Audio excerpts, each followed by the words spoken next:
soir, nous avons le doyen, M. Sorbe, qui a fait l'effort de venir. Et on ne voit pas beaucoup de jeunes, malheureusement, c'est à déplorer. M. Sorbe, Mme Cacanide, Thérèse et Mme Beignet, qui est une fille de résistant, de M. François Couty. Voilà, on m'a fait une petite exposition en haut, comme vous avez pu le voir, avec quelques documents. Parce que même quand j'étais petit, je regardais toujours ces plaques, et je me disais tué par les Allemands, tué par les Italiens, et quand même, ça fait quelque chose. Ensuite, on a reçu quelques documents, et puis surtout, comme vous avez pu le voir, un drapeau d'armée allemande qui a été pris à Bastia. C'est vraiment, quand vous touchez déjà la matière, ça vous fait quelque chose, mais de le voir, c'est encore plus impressionnant. Voilà. Merci encore d'être venu. Je vais laisser la parole à Angèle. Ce n'est pas une conférence, vous pouvez poser des questions. On va parler de ce qu'elle a vécu et de ce qu'elle a vu. J'aimerais que Dominique qui nous dise un petit mot. On a dit une minute,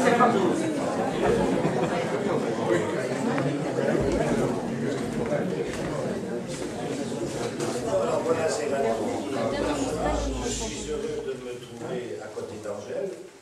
Elle était une maîtresse d'externat sévère, à juste titre. Pour être un peu plus sérieux, en remerciant bien sûr Antoine Delpierre ce qu'il a dit, on a bien conscience, au moins au niveau de certains nombres d'entre nous ici, que ce fut un pan de l'histoire de Corse extrêmement important.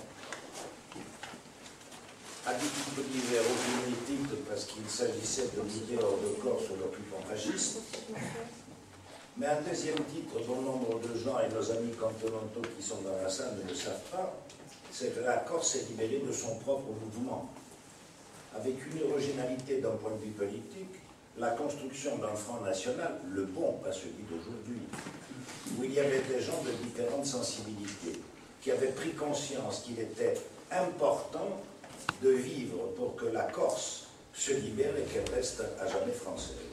C'est sur la base de ces idéaux-là, je veux dire que les Corses se sont levés massivement, avec des détails qui sont importants pour ceux qui suivent l'histoire de notre région.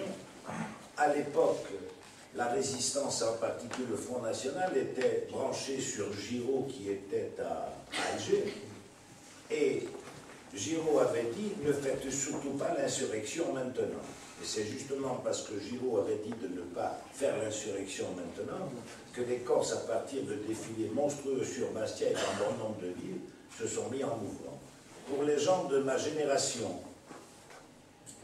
les figures de, je vais dire, de M. Coupe, les figures de Toussaint Mare, qui était responsable du Front National dans l'arrondissement, les figures d'Antoine Benedette et de Joseph Tramon, du père du docteur Perrette, de Noël Galère, sont des, pour les générations que nous sommes, c'était des choses qui étaient excessivement importantes et on adorait ces gens-là pour le courage qu'ils ont eu, avec les figures de proue de la résistance insulaire que furent le gaulliste Fred de Scamarone et le communiste Jean Nicole.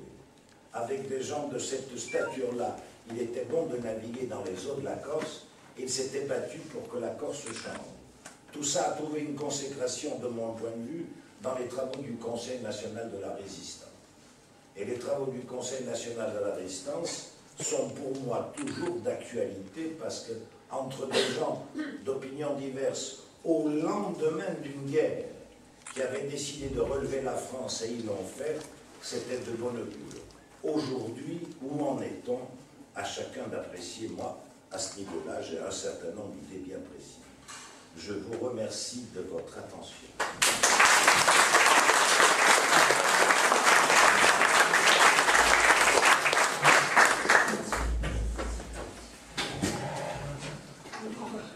Bonsoir messieurs, dames. Je voulais comprendre que je suis très émue de me retrouver parmi vous pour commémorer un événement aussi important que la libération de la Corse, premier département français à être libéré. Alors, je ne suis pas une conférencière, donc je vais parler précédemment. D'abord, je voudrais remercier l'équipe du musée qui s'est donné beaucoup de mal pour réaliser cette belle exposition, notamment M. Saint-Pierre et Karine. Et le réaliser une exposition aussi belle avec enthousiasme et efficacité, et donc commémorer des faits aussi importants que des faits importants de nos chers compatriotes. Alors merci à vous tous d'être venus, et puis merci aussi à l'intérêt que vous portez aux faits historiques qui se sont déroulés en Corse en 1943, et spécialement en Corse du Sud, au mois de septembre 1943. Alors je peux vous dire que j'avais 6 ans lors d'une attaque à Radice, près de Cardi, et j'ai assisté donc à l'attaque qui a refoulé un convoi allemand qui se dirigeait vers Porto Vecchio. Donc j'ai été sur les lieux, et c'est un événement horrible qui marque à jamais la mémoire d'une enfant de 6 ans.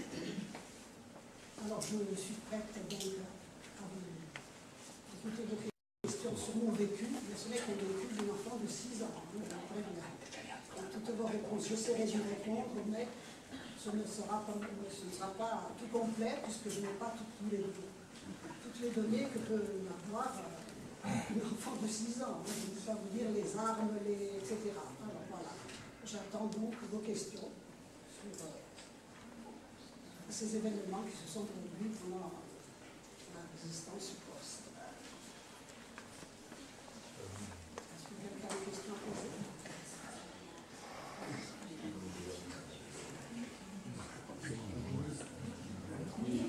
Est-ce que vous vous souvenez effectivement de ce qui s'est passé à ce moment-là, et est-ce que vous pouvez nous relater justement cette bataille qui avait lieu du côté de Porto Vecchio, celle où a été tué Louis Pi et Comparet, qui sont dans la croix et Carabini et Oro. Ça, je ne peux pas vous répondre, je vais répondre, je vais vous dire comment l'attaque s'est passée. Mais le jour de cette attaque, il n'y a eu aucun mort. On n'a déploré aucun mort parmi les résistants. Ça, je vous le garantis. Alors, ils ont été tués pendant la résistance, mais quand, je peux pas vous dire, hein, mais ce n'est pas ce jour-là que ça s'est passé. Parce que ce jour-là, c'était donc, j'étais dans notre maison familiale, et le matin en se levant, j'ai vu, tous les patriotes étaient dans la cour avec des armes chargées de munitions et d'armes, et se sont dirigés vers l'embranchement de Radice qui va sur la route sur Porto Vecchio. Et là, j'ai assisté, donc je jouais parmi les patriotes, je m'occupais, c'était dans la matinée, et ils ont fait un barrage énorme à l'embranchement. Et c'est là qu'a eu le combat décisif pour le faire repartir. Et à midi, on est rentré manger à la maison, et on attendait l'arrivée des Allemands beaucoup plus tard. Et finalement, à midi et demi, même pas 1 heure, ils sont arrivés et ils tiraient sur le hameau de Radice, carrément. Hein. Là, les patriotes qui mangeaient avec nous sont partis immédiatement sur le lieu du combat, et ça a duré très longtemps, ça a duré l'après-midi. Hein. Et donc nous, les enfants, on s'est cachés, et dans le maquis, et puis vers 5h, 6h, l'attaque était terminée, mais les Allemands sont repartis du côté de Lévis. Hein. Ils ne sont pas arrivés à Je vais vous poser une question par rapport à Lévis. Effectivement, ça s'est passé après. Lévis a résisté sans doute, ils ont réussi à passer. Il y a eu d'autres barrages, et le dernier barrage se situait donc à l'embranchement de Radice. Là, ils ont été refoulés avec beaucoup de blessés, peut-être des morts, je ne peux pas vous dire. Mais ce que je sais, c'est qu'il y a eu 2 camions qui ont été brûlés et qui sont restés des vestiges pendant des années, des camions allemands brûlés à ce combat. Mais là, il n'y a eu aucun mort, hein, aucun mort.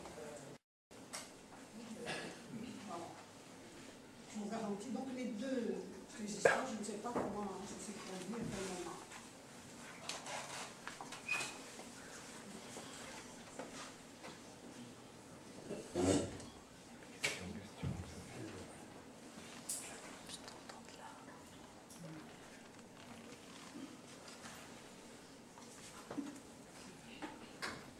Question.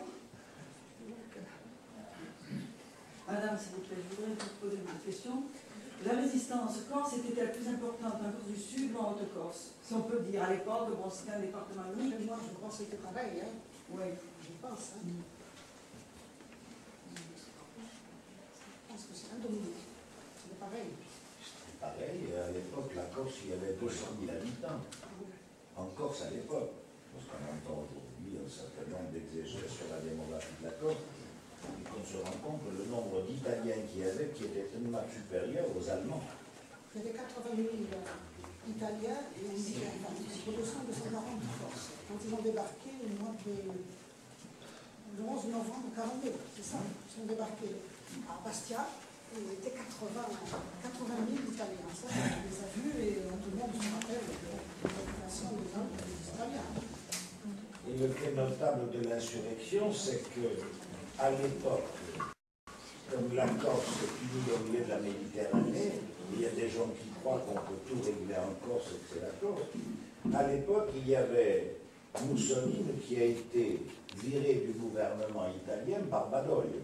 Le parti fasciste italien avait parfaitement compris que l'alliance entre Mussolini et Hitler allait donner des conséquences et conséquences négatives. Il fallait donc conserver, j'allais dire, la trame ou le corpus des idées fascistes, mais en changeant de personnel politique. Donc Mussolini avait été arrêté, et lorsque les patriotes corses ont compris qu'il y avait au niveau italien un changement de gouvernement, avec une attitude de la part de l'armée italienne qui était ici, où il y avait un certain nombre de personnes qui se posaient des questions, ils ont demandé, évidemment, de bien réfléchir à tout le monde pour commencer l'insurrection. C'était le moment ou jamais de porter le coup et de porter le coup fatal. Et je crois que ce qui est important là-dedans, c'est de le dire par honnêteté intellectuelle. Il y a des gens de l'armée italienne qui sont venus aider la résistance, et deuxièmement, par ces temps de racisme ambiant, heureusement qu'il y avait les tabors marocains qui ont libéré Bastia à partir du col de Teguine. Donc, que l'on entend un certain nombre d'âneries en permanence qui circulent, ce serait bien de pouvoir tirer des leçons d'histoire et de voir lorsqu'il y a des problèmes de la sorte menant là où ça, heureusement, ça n'a pas mené, qu'il y a des gens de toute opinion qui se sont unis et, j'allais même dire, de toute confession. Et c'est une bonne chose, me semble-t-il, globalement pour la démocratie.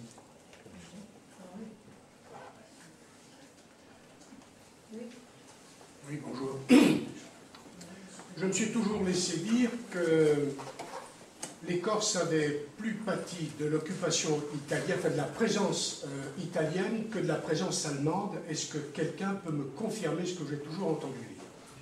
Je pense que, je ne sais pas si ça marche, oui, ça marche.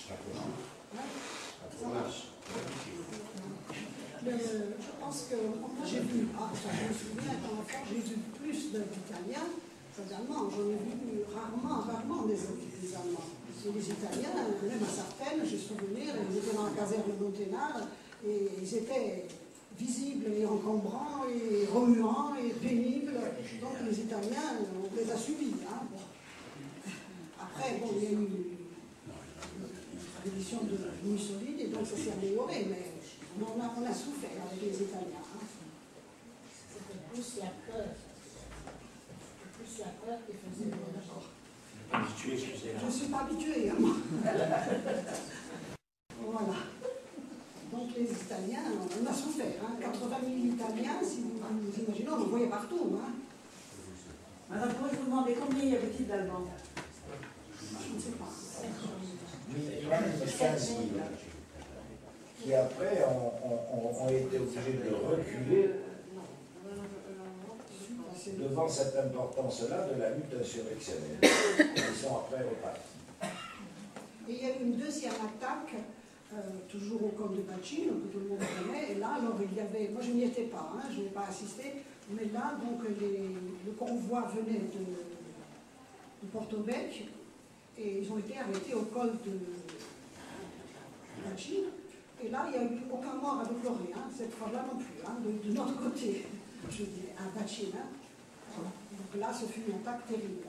Et là, il y avait un convoi très très important. Donc, suite à ces deux combats, les villes et certaines ont pu être plus vite libérées, je pense. Hein.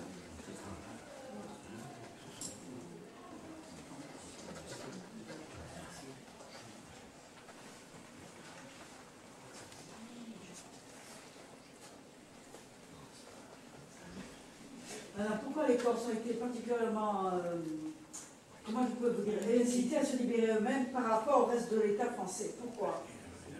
Quelle est cette motivation, bon, qui était bien sûr justifiée, mais pourquoi les gens n'ont pas, vous voyez ce que je veux dire, ils n'ont pas réagi quoi aussi? On a réagi plus vite, c'est nous qui avons ouvert la voie dans les départements libérés, donc c'est ça que vous voulez dire. Ouais. Je pense que le Corse ne supportait pas l'occupation, hein, surtout. On a souffert plus de l'occupation italienne, je vous dis, mais bon, après plus les Allemands, donc ils ont réagi plus vite. Hein. Et ce fut dur, hein, croyez-moi. Hein.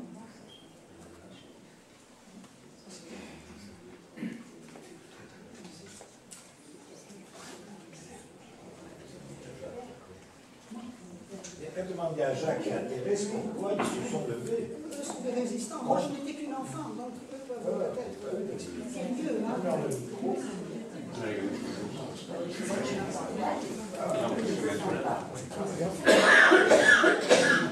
On va pas se fléquer sur les gens. C'est la dame qui a parlé. Vous avez demandé quelque chose là? C'est moi qui me demandais pourquoi, disons, nous avons été plus incités que le reste de l'Hexagone à nous insurger les premiers, quoi. Vous avez été les premiers libérés? Les premiers, pourquoi nous avons été les premiers à nous révolter, quoi, par rapport au reste de l'Hexagone. Je sais que la motivation était majeure, mais les autres aussi, elle était majeure pour les autres. Hein. Comme pour nous, elle était pour les autres. C'est notre personnalité aussi, je pense.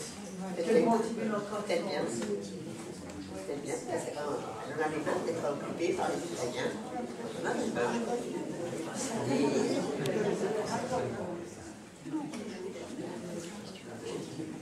On les supportait pas, quand même des misères. Quand on entendait la Corse italienne, le travail, c'était difficile. Il ne faut pas supporter ça. On était surveillés. Des jours. Surtout quand on soupçonnait qu'on était dans la résistance.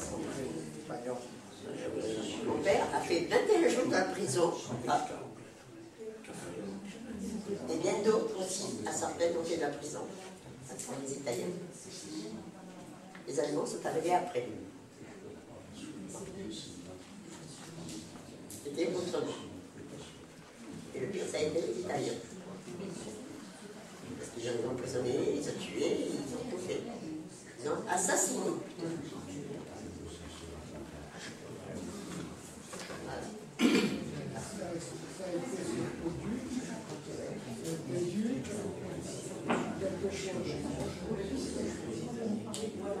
Ça a été très très très dur.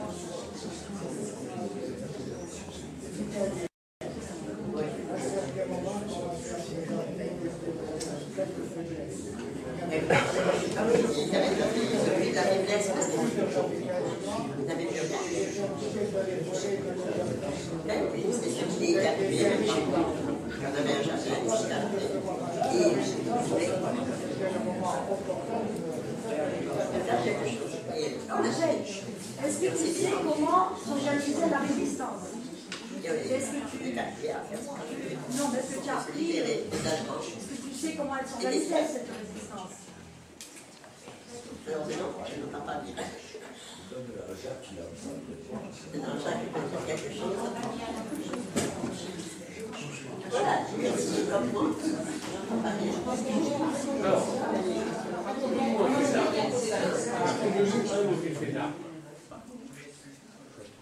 Raconte-nous un de tes faits d'armes. Oui, je faisais les tracts. Je veux que je raconte quand tu as récupéré. Jacques Nicolas, j'ai soigné Ribédou. Il avait un anthrax sur le cou. Voilà ce que j'ai fait. J'ai soigné bien d'autres. Il y avait Jean-Paul Joban qui venait à la maison et qui venait manger, qui prenait le ravitaillement, qui montait à Yenne, pas à Yenne, à la grotte de Yenne. Voilà. Je te racontais comment tu as récupéré. Et je montais, moi, avec un bourricot, dans le petit chemin du petit pont sur la route de Molle, et je montais jusqu'à Petit Paul, et je montais jusqu'à la maison de Félicien Tramol, et je mettais la marchandise là-bas pour que la descendre là-bas à la grotte. Je raconte un peu comment tu as récupéré Jacques Nicolas. Ah, Jacques Nicolas que j'ai récupéré à la sous-préfecture. Bon, ils sont devenus, ils ont dit que c'était mon frère. Mon frère, vous savez où il était monté de mettre un message à Fauci. Et je suis descendue voir, que je savais que c'était pas mon frère, c'était ton cousin. Voilà. Donc avec sa Et sœur. j'ai pris avec Jeannot Pagani, je lui ai présenté prendre la charrette avec le corico. Il est descendu et on a mis Jacques Nicolas sur la charrette et on a monté à Fauci. Chez son père et son père. Thérèse, sa sœur et Jeannot. Et ma sœur, avec ma sœur. Abra, sans âme. Ma sœur, Jeannot Pagani. Après, ils ont remonté la charrette jusqu'à Fauci, au domicile de Jacques Nicolas. Et là, vous êtes dans la rue Jacques Nicolas. Mais on l'a fait parce qu'on voulait être libre. honoré. On ne voulait pas être occupé par les Italiens ni par les Allemands. Nous sommes un peuple quand même libre et indépendant. Moi, j'avais à peu près votre âge, j'avais 5 ans et je me souviens très bien. Bien sûr, bien sûr. Et là, Jacques Nicolas, il avait reçu l'ordre d'occuper, enfin, pas lui seul, mais les résistants avaient reçu l'ordre d'occuper soit la préfecture, soit la mairie. Les autres, je ne sais pas, mais lui, il est parti pour occuper la sous-préfecture. Il était blessé, justement. Il a été blessé. Les gens lui ont dit, pars. Et il est resté dans un coin, il a des rapports de la sous-préfecture, il n'a pas vu, il est resté 2 jours quand même, en sous-préfecture nord, et on ne le cherchait pas trop, et on l'a trouvé là. Et c'est grâce à Thérèse, parce que sinon, je ne sais pas si le corps, on va raconter ce qu'on fait. Eh oui. Alors, il faisait des trucs. Il descendait, il faisait des trappes qu'on faisait à la main. Et les parachutages aussi. Les parachutages. Les parachutages également. C'est impressionnant aussi. Tu te rappelles des messages? Les messages, moi, je peux me rappeler. Hein. Ce que je me rappelle, c'est quand je voyais les munitions, les chaussures, les on ne connaissait pas qui arrivait. Et les vêtements, enfin pas les vêtements, les chaussures, beaucoup de chaussures. Oui, il y a eu des chaussures. Des armes, beaucoup d'armes. Pour Jacques, et des Nicolas, chaussures énormes. on lui a donné ses chaussures la première fois qu'il mettait une paire de chaussures. Il avait des vieilles chaussures qu'il pouvait se procurer. Et là, on lui avait donné une paire de chaussures le matin et le soir, le lendemain, je les ai trouvées. Il a pris même ses chaussures. Et les messages étaient quand même Lyon. Quand on entendait Lyon, il fallait partir, donner le message. Et on se mettait sous un lit pour ne pas que les Italiens nous entendent qu'on prenait le poste. Voilà. Ils étaient terribles, les Italiens. On avait peur. Luce, ils disaient, il fallait éteindre la lumière. Et il y avait plusieurs messages qu'on entendait. Celui de là-haut, je ne me rappelle plus. Le vôtre. Moi, j'ai une question à l'adresse de mon ami Jacques Sorgue. Sion. Marizzo. Che domanda le curavo? La curavo, c'è non c'è più le donne più grandi.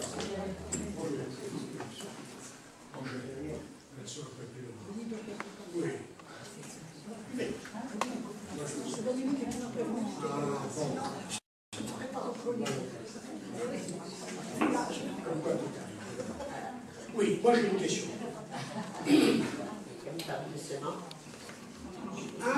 Je voulais savoir pourquoi on a mis autant de temps à poser les plaques commémoratives. Moi je parle de l'endroit que l'on connaît bien tous les deux, Martine, et le col de Cire. Pourquoi les plaques commémoratives ont été posées si tard? Ah oui, mais désolé, si on veut entretenir de l'intérêt, on parle des jeunes qui ne s'intéressent plus à rien, mais encore faut-il transmettre. Oui, mais justement, entretenir l'intérêt autour de ça, hein, vous savez ce que l'on dit, toi avec tes histoires d'anciens combattants, voilà. Bon. Mais les choses, il faut les entretenir. Et moi, je regrette beaucoup que ces plaques commémoratives aient été posées si tard. Oui, je le regrette. Je le regrette. Je le regrette.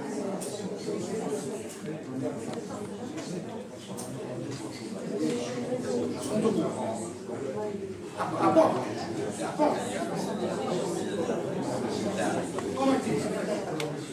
Moi, je parle encore de signe aussi. La stèle qui a été posée au code de signe.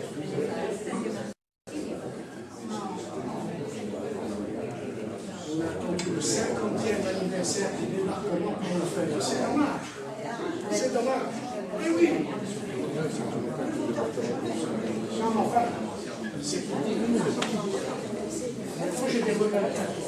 C'est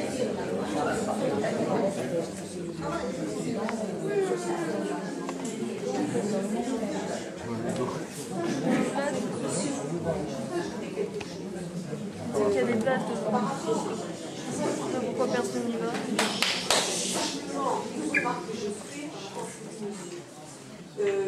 Moi, je suis au et pour ce qui a été de la libération de la Corse, il faut savoir que je fais partie des amis de la NACRE. Et la NACRE s'est battue pour que la Corse soit mentionnée dans le livre d'histoire, pour être le premier département. Exactement. Or, c'est un combat, vous avez tous connu Jérôme Santaré, c'est un combat qui a été mené depuis très longtemps pour que ceci figure dans le livre d'histoire. Or, c'est fait, mais bon.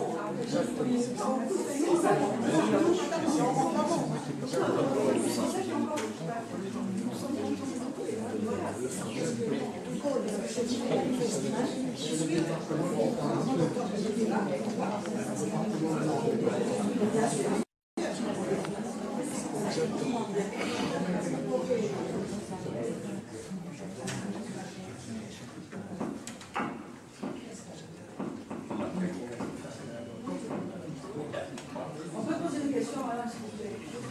Comment a été structurée le plan de résistance? Quelle était sa structure?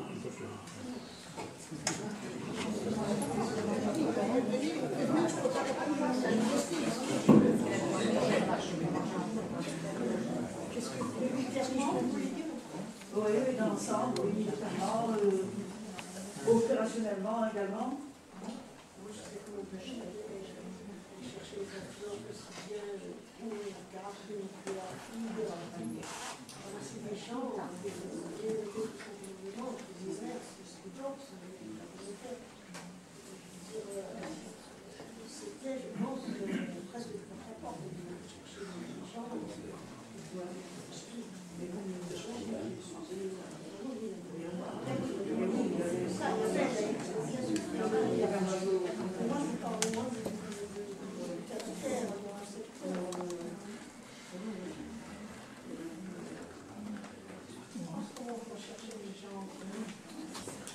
Je pense du volontariat, je pense.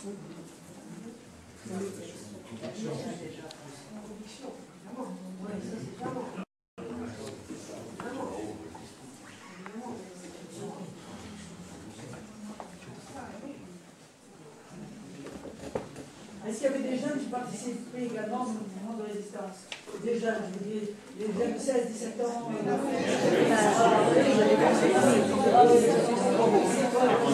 y en avait une là. 16 ans. Est-ce que tu peux nous parler du rôle qu'a joué ton père, comme tant d'autres? Alors, mon père, on dirigeait les gens. Voilà, c'est ça qui est important, je pense. Il était du côté de Alévi, je pense que vous voulez tenir le micro, ça. Il était militaire de carrière, donc ça l'aidait bien. Et donc il dirigeait ce groupe du côté de Radiche. Et il y avait des patriotes venant de Tyrol, de Bretagne, tous ces petits villages, tous ces petits hameaux. Et les lycées, c'est tous ces coins. Donc, il avait quand même une certaine habitude gérer tout cela, puisque je me rappelle sur la table du séjour, il y avait une grande carte d'état-major avec tous les endroits où il y avait les munitions. Donc c'était un PC, un genre de PC, si tu vois. Mais c'était lui qui dirigeait et qui organisait. Et parfois, on venait dans la cour et prenait les dispositions chez lui. Lui venait, il avait les ordres d'où? Comment ça s'organisait? Il était très ami, moi je pense que lui il était très ami avec François Mitterrand, je pense. Et je pense que c'est de là que venaient les ordres, n'est-ce pas? En plus, par rapport à la question que vous posez, la jeunesse de l'époque, pour être honnête intellectuellement, ou alors on passe à côté, il y avait un certain nombre de jeunes qui avaient des idées politiques bien précises. Est-ce que par rapport au fascisme qui envahissait l'Europe, il y a des gens qui étaient partis combattre? Il y a des jeunes Corses qui sont partis dans les brigades internationales en Espagne, et qui est revenu après lorsqu'il a vu que la Corse commençait à bouger. Alors, sur ordre d'eux, peu importe. Il y a aussi Charles Bonafede, il y a le nom d'une école à Ajaccio de Charles Bonafede, qui était parti, lui, en Yougoslavie, pour lutter contre le fascisme au lendemain des accords de Munich, avec tout ce que... Parce qu'autrement, on ne va pas rester à l'histoire d'un événement personnel, j'ai fait ou je n'ai pas fait, ce qui est déjà fantastiquement important. Il y a aussi le contexte politique général qu'il y a dans l'Europe. Et des gens qui se battaient. Je parle d'Arthur Giovanni qui a joué un rôle important. Arthur était un jeune agrégé qui avait été nommé en Corse, il avait un certain nombre d'idées, ils l'ont dégagé à Rodez. Lorsqu'Arthur a compris que la Corse allait se soulever, c'est parce qu'il avait des convictions politiques, qu'il a abandonné le poste à Rodez et qui est revenu ici. Donc ces gens-là se sont groupés en réfléchissant à la situation politique dans un bled qui est chez les ch'tis en haut, en Haute-Corse, les ch'tis, pas dans le sud, c'est dans le bled de Port. Bien. Et dire qu'est-ce qu'on fait politiquement. Il avait été institué politiquement que chacun allait partir dans sa région. Ici, c'était Toussaint qui était chargé d'établir la relation pour dire il faut qu'on trouve des gens, bien sûr, mais il faut qu'on trouve aussi d'autres responsables politiques et un certain nombre d'idées. La patrie est en danger, il faut mettre de côté un certain nombre d'idées pour faire le rassemblement le plus large pour lutter contre le fascisme et mettre ces gens-là dehors, en essayant de quoi faire, d'obtenir les moyens nécessaires pour éventuellement pouvoir lutter. Lorsqu'on dit donc que, à l'époque, par rapport aux continentaux qui sont ici, la Corse était un département et pas deux. Nous avons donc été le premier département libéré de notre propre initiative, de notre propre mouvement, ce qui historiquement mérite des études sérieuses et des enseignements qu'il faut tirer. Et lorsque la Corse est libérée le 9 septembre, il n'y avait pas d'ordinateur, mais effectivement, par les biais de différents réseaux, ça a encouragé beaucoup les résistants en France, sur le continent, pour dire, si les Corses se sont libérés, il faut continuer. Donc, elle a eu raison de parler de l'enseignement de l'histoire, mais lorsqu'on voit par rapport aux événements d'aujourd'hui, comment la Corse est traitée, j'allais dire, médiatiquement, même si nous ne sommes pas exempts de tout reproche, nous ne sommes pas un peuple inné qui avons tout compris en tout, mais par rapport à ce qu'est notre histoire et ce que nous avons fait, on mérite peut-être un peu plus de respect parce que ce qui s'est passé en 42 et 43 en Corse est d'une importance vitale pour ce qui est du développement de la Corse, et je disais tout à l'heure, pour la démocratie. C'est une bonne chose.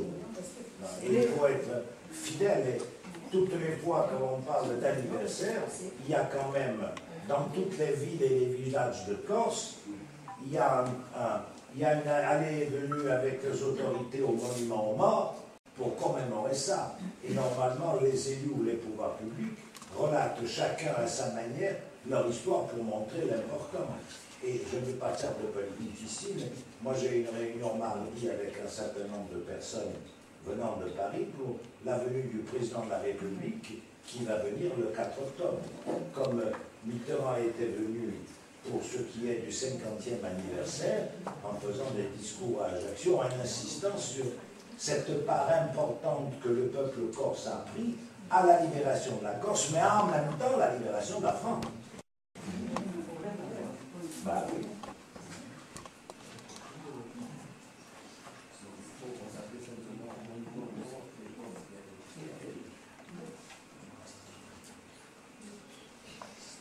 je trouve que cette période de notre histoire n'a pas été assez mise en évidence. N'a pas été assez mise en évidence, elle est passée vraiment, elle était blafarde, quoi. Dans les livres d'histoire, c'est insignifiant par rapport à l'importance de la chose et de nous-mêmes, quoi. C'est un scandale de publier pour ça. C'est un scandale. Si vous regardez éventuellement dans la littérature, les magazines, les plateaux, il y a beaucoup de documents.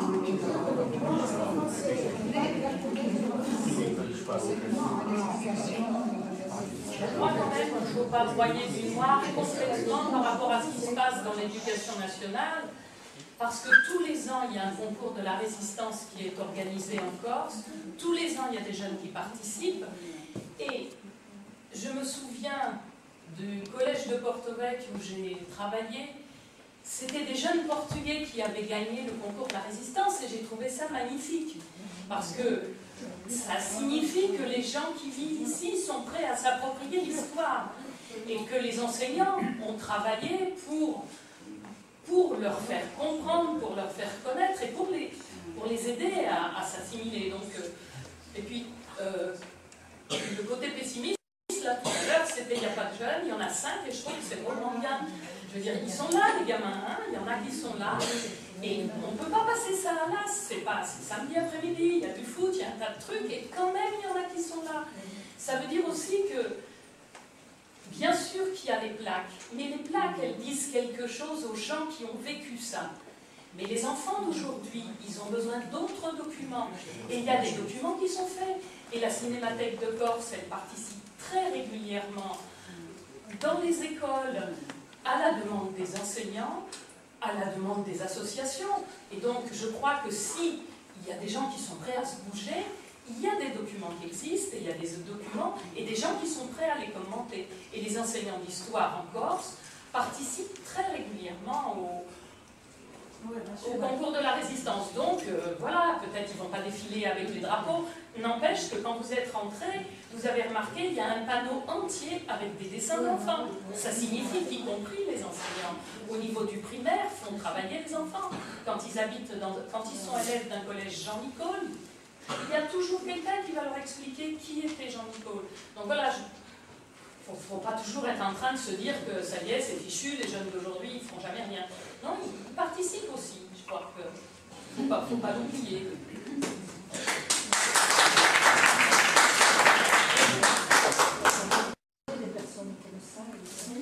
Les LONAC aussi envoient beaucoup de documents aux établissements scolaires et des documents très précis et très bien faits. Donc les élèves ne sont pas oubliés. Oui, les élèves ne sont pas du tout en décalage. C'est pas dans les programmes officiels. Dans les programmes officiels, oui. Moi, je voudrais juste dire une chose, parce que je suis enseignante, j'ai donc travaillé sur la résistance il y a 2 ans, et j'ai contacté je ne sais pas combien de résistants, et ils ont peur de venir en classe. Dans certains, j'ai mis pitié, venez. Ils n'ont pas voulu. Parce qu'ils ont peur de se retrouver face à un groupe de gamins. Ils sont âgés. Ils sont âgés. Et je dis voilà, vous êtes âgés, je suis d'accord avec vous. J'étais prête à aller enregistrer ces gens, parce que je n'arrive pas à les faire. C'est ce qu'il faudrait faire. Mais au collège de Pontbriand, je me souviens très bien avoir Jérôme Santarelli et Albert Ferrage qui sont venus au CDI pour parler de Jean-Nicole. C'était en 1994, évidemment, ça fait déjà un certain temps, eux, ils étaient plus en forme. Et les élèves étaient passionnés, ils leur ont posé un tas de questions, puis bon, ils étaient plus jeunes, ils ont pu répondre, et c'était très, très vif, et on sentait à quel point les élèves étaient intéressés. Et voilà, le temps tourne. Et après, on va en parler à travers les films. On en parlera. Mais bon, après, enfin, il faut quand même... Nous, par exemple, on a eu la chance d'avoir M. Sorbe l'an dernier, au moment où justement on préparait le concours de la résistance. Donc ils viennent je veux dire, si on arrive à trouver les bons appuis, les bonnes personnes, les bonnes... C'est vrai que c'est pas facile toujours pour les enseignants parce qu'on n'a pas les bons contacts, surtout si on n'est pas du coin. Mais je sais que les élèves sont allés vous voir aussi pour faire un entretien et ils ont écrit quelque chose à ce sujet-là. Donc c'est quand même possible, quoi. Et je tiens quand même à signaler que si les enfants... vous dites que les élèves s'occupent ça ne s'intéresse pas. Je rappelle quand même que Sartène, enfin, les gamins de Sartène ont gagné quand même 2 prix cette année, donc ça veut dire qu'ils ont participé activement et l'ont très bien fait en plus. Parce que je reconnais que c'est pas suffisamment médiatisé. Après, voilà, c'est peut-être pas suffisamment médiatisé, c'est peut-être pas... Après, ça n'intéresse peut-être pas tout le monde, mais non seulement ils ont fait un mémoire qui, à mon avis, tenait la route, et en plus, ils ont fait une œuvre, une production artistique, parce qu'on leur a demandé de dire, en fait, comment eux, ce qu'ils avaient envie de montrer, et franchement, c'est magnifique. Maintenant, personne ne les expose, donc ça, c'est un autre problème. Voilà, c'est aux politiques que je m'adresse. Parce qu'après, je veux dire, on ne peut pas dire les enfants font rien. Il faut aussi derrière qu'il y ait des appuis et que des gens qui tirent les ficelles en disant on vous propose telle salle, parce que le travail, il existe. Je vous signale que il y a une bande dessinée et je voulais moitié en blanc, c'est les anniversaires, sur tous les événements de la résistance.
Personne artiste, celui qui a tué,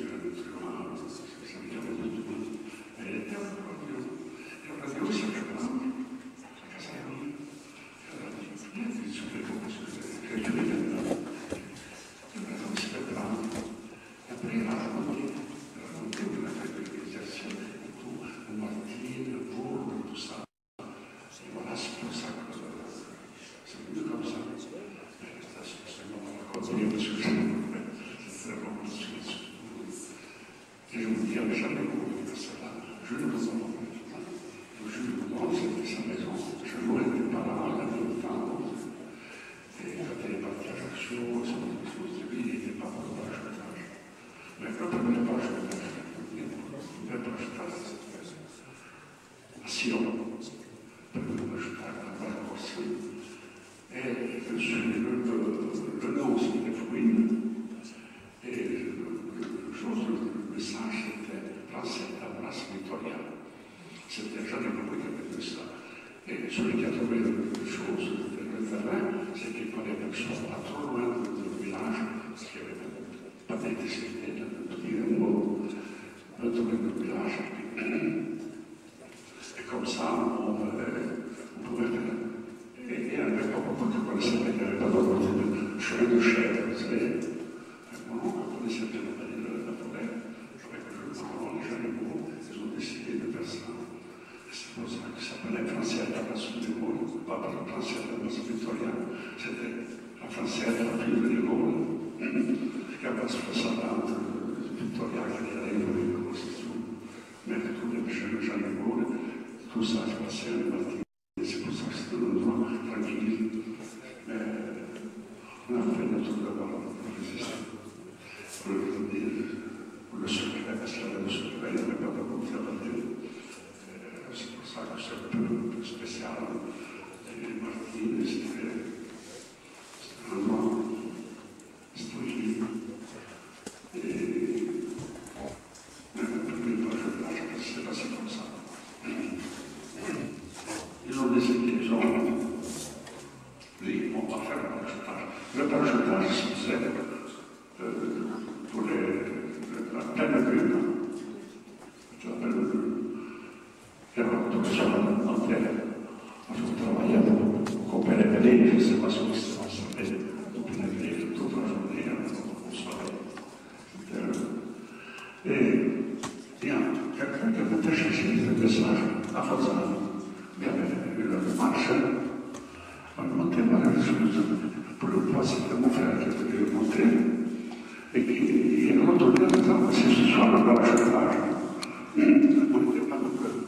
Et la fête était secrète, sur le parchetage, c'était pas venir.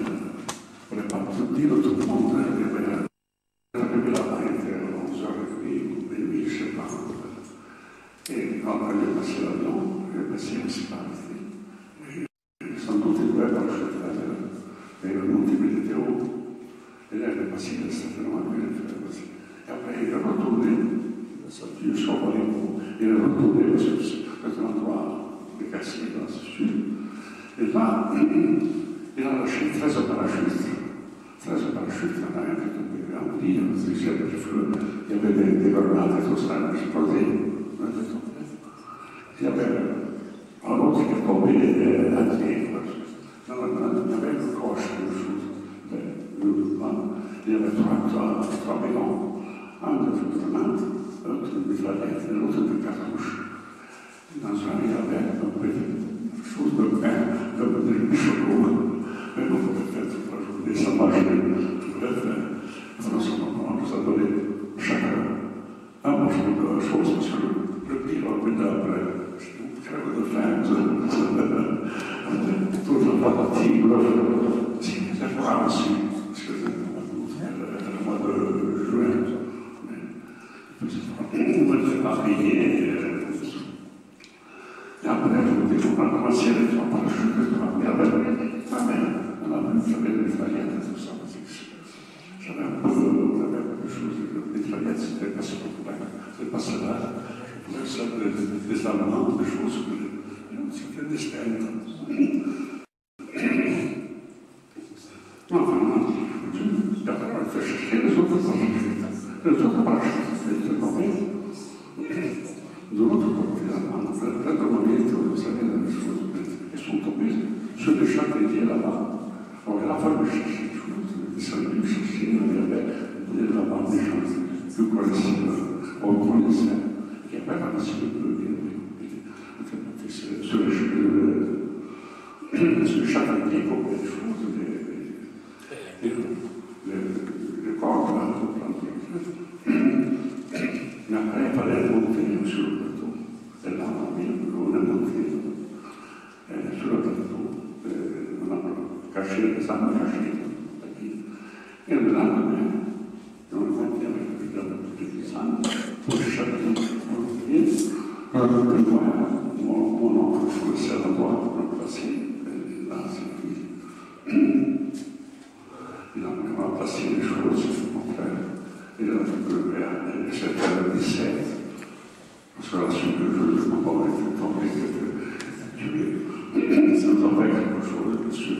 C'était la joie de la déception, monsieur. Le jeu maintenant était tué. C'était quelque chose, on restait ensemble, on était toujours ensemble. C'était une famille, ça n'était pas. On n'était pas à quelle partie on appartenait. C'est quelqu'un, c'est tout ce. C'était des patriotes. Voilà. Plutôt que ça, juste c'est pour ça que maintenant, on peut s'apprendre. S'apprendre quand on doit être. Et quand on doit être. On a gagné le Front National, je c'est ça. Je ne sais pas si c'est la même. Je suis pas là comme ça, de passer. Mais, alors, moi, je vous dis, j'avais 17 ans, j'étais le plus jeune. 17 ans, mais j'étais fier, parce que vous savez, 17 ans, on prend pas tout le monde, ça s'est présenté, parce que chez nous, c'était la famille, on fait tout le temps. Il y avait quelques pièces à la maison, on ça, c'était. On a parti, disons, on habitait pour le soutien de la culture et des tâches, c'est pour ça que. Et mais ça m'a y avait quelque chose à manger, ça m'a arrivé de temps en temps, quelque chose de manger, c'est tout. On a partagé, on disait, mettons pas d'eau, et il n'a pas la personne, on s'est occupé comme ça,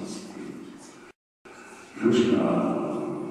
Toute la famille, chez nous, l'aîné, mon père, ma mère dessus, jusqu'au petit, qui avait 13 ans, qui savait des choses par la science, parce qu'on t'amène à c'est-à-dire le maquis. S'il y avait quelque chose, il sonnait encore, on se surveille. Je vous raconte une partie aussi. C'est nous, c'est tout petit. Je vous assure que c'est très difficile. C'était la vie, c'est là que j'ai appris. Il y avait d'autres. Tonino Castro, qui était un précurseur de la vie, qui était commissaire à la prévention, qui a été révoqué. Il a été acté, et après la résistance, il était avec le mot, et c'est là qu'il a fait la chanson, il était corsi, super cheese, tout en parlant, ça me dit, molto all'europese, c'est le suite, ça, c'est le choix de qu'est-ce que c'est l'histoire. On chantait, on racontait ces choses. Voilà, c'est ça que nous avons dit, c'est-à-dire qu'on s'est battu pour qu'on se pense.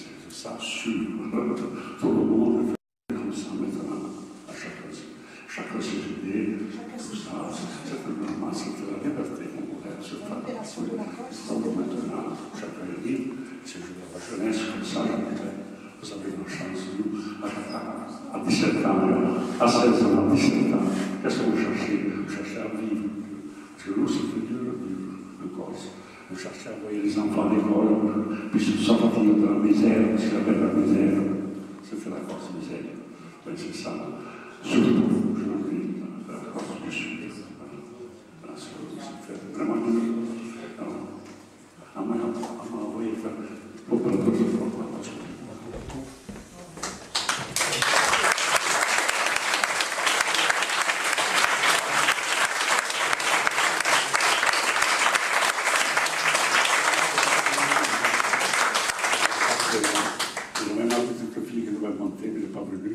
mucho ejercicio. Elle a venu de Paris pour faire ça. On passerait la nuit à l'écouter. C'était pas un héros, de toute façon, n'est-ce pas? Il n'y a pas un qui a eu une médaille, je suppose. Personne. On n'était pas prêt de médaille, on n'était pas de... Non, on était pour la liberté, pour se battre.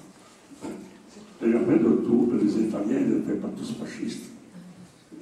Parce qu'ils s'est prouvé qu'en Propriano, il y avait ma tante qui avait des Italiens dans la maison, on fait la chose.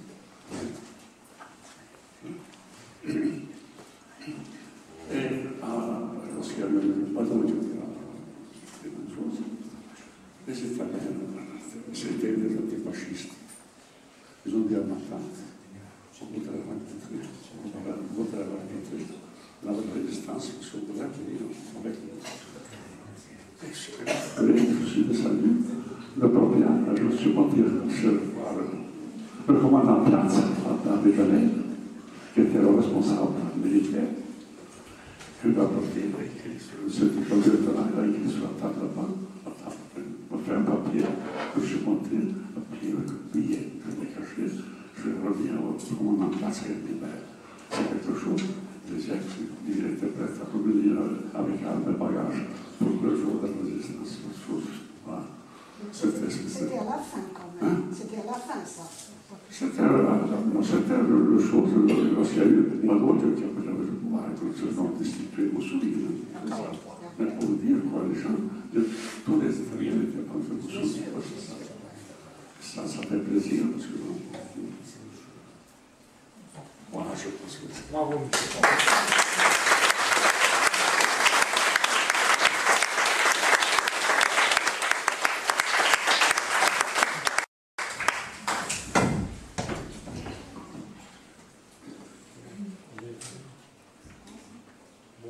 on vous remercie infiniment d'avoir assisté à cette petite conférence.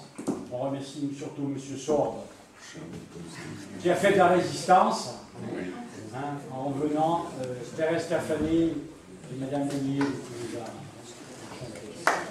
Merci beaucoup.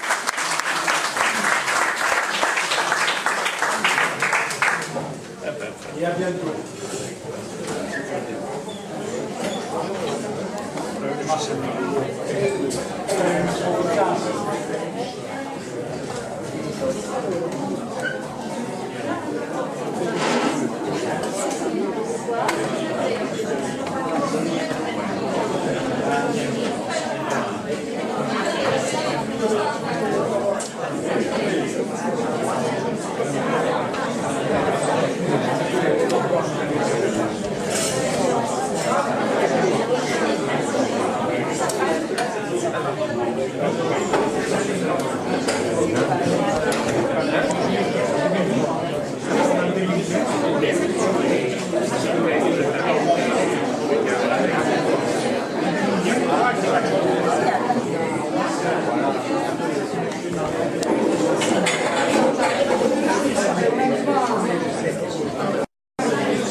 On connaît la chanson Toi mon soldat,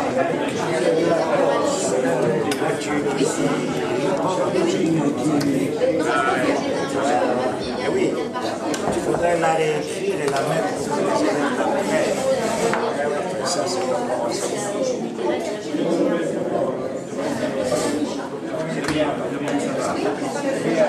alors, oui, cher, mais je sais plus alors, moi, j'ai passé mon temps à certains moments, j'ai été en face de moi. Je vais vous donner le bonjour de monsieur.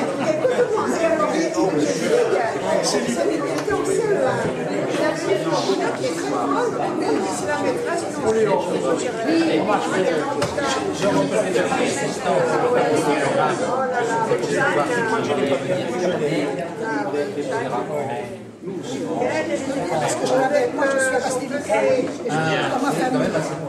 Enfin, je viens dans la famille, je trouve ma famille ici. Si je peux vous aider, je suis dans Maintenant, vous pouvez la prendre pour les conférences. On va lui mettre son petit micro portatif, comme Claire Chazal, impeccable. Bon, ça a été. Enfin, je sais pas. Loin de là. Moi, mes oncles qui ont vécu la guerre, ils vous parlent des Allemands, bien sûr, ils étaient sur la côte orientale. Hein. Ils me parlent des Allemands, c'est sûr, mais ils m'ont parlé aussi beaucoup des Italiens. Hein. Oui, mais ça, c'est pas plein de doute. Mais les Allemands aussi n'étaient pas... Non, attends, c'est pas pour minimiser. Mais ils sont arrivés beaucoup plus tard. C'est pas pour minimiser. Je les ai vus en 43. Une fois, on était là. Et vers 40 et à 42, il y en a un qui a débarqué carrément dans la cuisine de ma mère. C'est le seul que j'ai vu. D'ailleurs, il cherchait une pompe à vélo, il s'était perdu, il cherchait pas. Après, il est dangereux, là, pour aller partir. Et sinon, les Allemands, moi, je ne les ai jamais vus. J'ai vu que le lieu du combat, quand c'était fini, je suis remontée voir. Et ça m'a impressionné, parce que c'était quand même important. Et moi, je vais vous raconter mon souvenir personnel de la guerre. Alors, la guerre étant finie, il y avait donc des Allemands qui étaient réquisitionnés pour exécuter certains travaux. Ah oui, nous on en a eu Hans et voilà. Alors, je crois qu'ils ont été réquisitionnés ici, voilà. Au stade. On en a eu deux. Alors, vous allez voir que les choses, sont parfois curieuses. Un stade qui n'existe plus. Oui. Sur la plage de Barac, il y avait une série qui a complètement disparu, dont on n'a plus laissé une seule trace. Voilà. Mais elle était près de la plage. Oui, voilà. Et donc, à côté de l'appartement où habitaient mes parents, il y avait un appartement vide qui était occupé par les Allemands réquisitionnés. Alors, il y a eu un premier groupe d'Allemands. Eh bien, figurez-vous que moi, je m'endormais tous les soirs sur les genoux de nos voisins allemands. Ça jouait de la mandoline le soir. Oui, comme quoi, il y a eu de tout. Il y a eu de tout. Par contre, le deuxième groupe qui est arrivé, c'était autre chose. Hein. Voilà. Mais ce groupe-là, moi j'ai ce souvenir personnel, voilà, j'allais m'endormir sur les genoux de l'Allemand qui jouait de la mandoline. Bon, ben voilà, c'est la guerre. Et un détail rigolo, c'est qu'on était allé chez une tante passer les vacances. Et il y avait des Allemands qui étaient réquisitionnés par la mairie, qui faisaient les travaux. Elle était insupportable, ma soeur. Et il y avait une tante, tu sais, il disait, si tu continues, je vais te donner aux Allemands. Donc il passait tous les jours. Ça, c'est bien qu'ils aient fait quand même quelque chose ici, je trouve.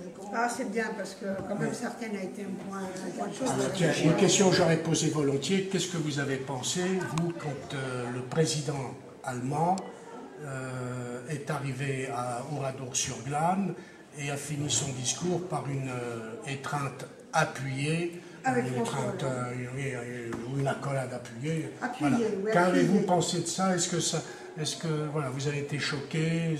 Voilà. Quel est votre sentiment, vous qui avez vécu ça? Pas moi, hein, j'étais trop petit. Hein. J'avais un ami, je M. Rossi, notre ami M. Rossi, et on faisait un tour de Corse, je te l'ai raconté hier soir. Et alors on s'arrêtait dans les restaurants, alors il me disait, rentrez voir avec mon mari, si c'est des Italiens, moi je mange pas chez les Italiens. Je dis, mais enfin M. Rossi, qu'est-ce qu'il vous prend? Mais si vous saviez pendant la guerre ce qu'ils nous ont fait, il est de Calabrese, ce que j'ai souffert, il gardait encore cette idée chez moi. Enfin maintenant, c'est fini tout ça. Non, pour vous répondre, moi je trouve non, mais bon, c'est une question qu'on peut poser quand même. C'est bien cette accolade, c'est bien. Je crois que la paix est arrivée à se faire avec l'Allemagne. Il n'y a rien à regretter. À l'inverse de l'Algérie, par exemple. Il n'y a rien à regretter, hein, oui. À l'inverse de l'Algérie, je trouve qu'on n'arrive pas à mettre tout sur table comme on a fait avec l'Allemagne. et enfin faire la paix. Mais la paix, vraiment. Avec les Allemands, on y arrive mieux. C'est comme la poignée de main de Mitterrand et Kohl. Ah bon, ça restera. C'est symbolique, ça monsieur. restera jamais gravé quand même, ça. À un moment donné. Je suis d'accord avec ça. L'Allemand qu'on Je crois rencontre qu'il faut maintenant. quand même un certain temps qui passe, en fait. Pour Oui. que les gens puissent accepter ces gestes-là. Oui, j'estime que 50 ans, ça fait déjà une bonne. Oui, c'est déjà une bonne. Au-delà de 50 ans, on devrait finir par. Bon, oui. Moi, je vois Et puis peut-être sortir des secrets. Pour l'Algérie, il fallait attendre que les gens qui avaient fait la guerre d'Algérie aient entre 70 et 80 ans, où je pense qu'ils ont un besoin humain de témoigner, et un besoin humain dans leur tête aussi de solder leur compte, quelque part. Voilà. Pour être bien. Pour être bien. Donc l'année dernière, c'était. Ça faisait quoi 50 ans, ouais. 50 ans. C'était la première fois où à la télé, on voyait un ancien du FLN face à quelqu'un, un soldat de la France, quoi. Donc, et qui puisse se parler sans prise de tête.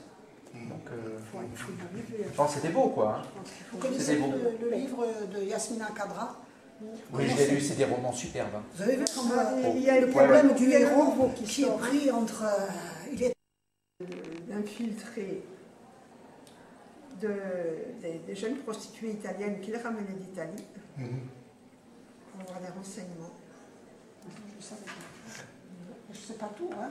Oui. C'était fin. C'était bien vu. Hein. Et c'est quelqu'un, c'est un monsieur. Ah, c'est le monsieur qui est venu, qui à 13-14 ans, vous parlez des jeunes, il avait 13-14 ans, il suivait mon père comme son ombre. Parce que c'était quelqu'un qui avait été, je crois qu'il avait perdu ses parents, c'était un petit orphelin qui a été élevé par des grands-parents. Donc il avait une admiration avec mon père, et c'est lui qui nous a raconté cette histoire. Donc il va avoir des renseignements. Vous savez, à 6 ans, pas tous. Oui, non, à 6 ans. Il ne me racontait pas. Pourquoi on se souvient de ces 6 ans? 6 ans. On change qu'on peut avoir des choses avec la mobilité. Ils sont restés, les coups les détonations, quand on mangeait, tout d'un coup, on a entendu tirer, on s'est sauvé, on s'est caché dans le maquis. C'est impressionnant, on a dormi à la belle étoile, hein, le soir, on n'a pas pu rentrer à la maison. Hein. Moi, donc, après on est monté sur les lieux du combat, je dirais. Les Allemands étaient repartis, n'avaient pas pu avancer. C'est là, les 2 attaques décisives sont là, hein, donc là, à Taroc. Et il y avait, ce qui m'avait frappé, c'était les glaces, vous savez, des pare-brises. C'était tout comme du verre sécurité, tout cassé. Tout le sol était jonché de ça, de douilles, de mitraillettes, évidemment. Les mitraillettes, c'était impressionnant. Ils ont laissé des véhicules. 2 véhicules brûlés. 2 véhicules brûlés qui sont restés longtemps, hein, les camions. Et là-haut, il y a un petit objet, un genre camping-gaz. En fait, c'était un réchaud alcool qui a été pris dans ces camions d'Allemands. Alors, vraiment, ce n'était pas de la résistance, c'était aux Allemands. C'était aux Allemands, ça. C'est un objet allemand que nous avions. On n'a plus rien. Hein. Et alors, après la 2e attaque, moi je n'y étais pas. Alors là, il paraît que ce fut encore pire. Ils sont arrivés avec les avions et ils ont bombardé. Et une bombe est tombée sur la maison de mon grand-père, elle le sait. Hein. Et cette bombe, malheureusement, heureusement, n'a pas explosé. Et papa, après, comme les Italiens étaient enfin, après, alliés avec nous, il a fait des amorcés par un artificier. On a gardé cette bombe, heureusement qu'elle n'a pas explosé. Et là, donc, il y a eu aussi un incident important. Ils étaient en train de travailler sur une carte d'état-major dans la maison. Moi, je n'y étais pas, c'est maman qui le raconte, hein, et mon frère et mon père. Et tout d'un coup, les Allemands sont arrivés, se sont sauvés, tout le monde s'est sauvé. Et maman a eu l'idée de fermer la porte à clé, mais les patriotes avaient laissé des grenades, il y avait plein de grenades. Alors elle a mis les grenades sur le rebord de la fenêtre à l'extérieur, et c'est ce qui a sauvé la maison. Alors les Allemands sont arrivés, parce que mes tantes, c'est dans le livre de Maurice Choury, ça aussi, elles étaient en train de faire du pain pour les patriotes. Les patriotes, ils mouraient de faim, hein, ils souffraient. Et elles se sont sauvées, mais le pain était dans le four. Une fournée de pain, c'était énorme à l'époque, la farine. Alors elles ont décidé, toutes les 2, de retourner. Elles sont retournées, elles ont sorti le pain, l'ont mis en sécurité, et elles se sont sauvées. Mais elles n'ont pas pu aller loin. Elles sont restées cachées dans une petite grotte juste près de la maison. Et elles ont entendu les Allemands qui ont fait le tour des maisons. Et comme ils ont vu les grenades autour, maman avait mis tout sur les rebords des fenêtres, ils ont dit c'est peut-être miné, ils ne sont pas rentrés. Ils sont piégés. Et alors s'ils rentraient, maman dit malheur, ils avaient laissé tout tout était étalé, tous les lieux où se trouvaient les armes cachées, tout ce qu'ils avaient fait, tout était sur la table. Ils avaient tous les documents. Et ça a été les grenades qui ont sauvé les faits de Radic. Et de Radic, on a vécu le... Si vous voulez faire visiter un bâti militaire, il y a encore une petite casemate sur la plage de Barrech, hein, au cas où ça vous intéresserait. Hein. Petite casemate construite par les Italiens. Ouais. Je sais pas. Oui. Elle est de quel côté de la plage, celle-là? Alors, vous voyez la plage du fond du golfe. Hein. Ouais. Quand vous avez les bains de Barrech dans le dos, hein, c'est pour vous orienter. Hein. Donc, c'est le côté gauche de la plage. Ah, d'accord, vers Pompéane, quoi. Là où il y a la Syrie, donc vous allez passer sous l'énorme panneau qui commande l'entrée, enfin l'accès à cette plage, juste au pied du camping Tikiti. Ah ok, par là. D'accord. Et là vous allez passer le long de... Vous avez des vieilles maisons en ruine actuellement, où mes parents habitaient, voilà. Ah ok, j'ai habité aussi. Et au bout du chemin, au-dessus de la plage, vous avez sur votre gauche, au pied de la falaise, vous avez l'hôtel Roquemar en face de vous quand vous êtes là. Hein, vous avez une casemate italienne. Ah d'accord. Voilà. Je sais pas. Ça pour illustrer éventuellement. Bah oui. Ça fait plaisir. C'est bien. Au revoir. Ça fait bien plaisir. C'est gentil. C'est toute notre jeunesse. Allez, au revoir. Au revoir, monsieur. Écoutez.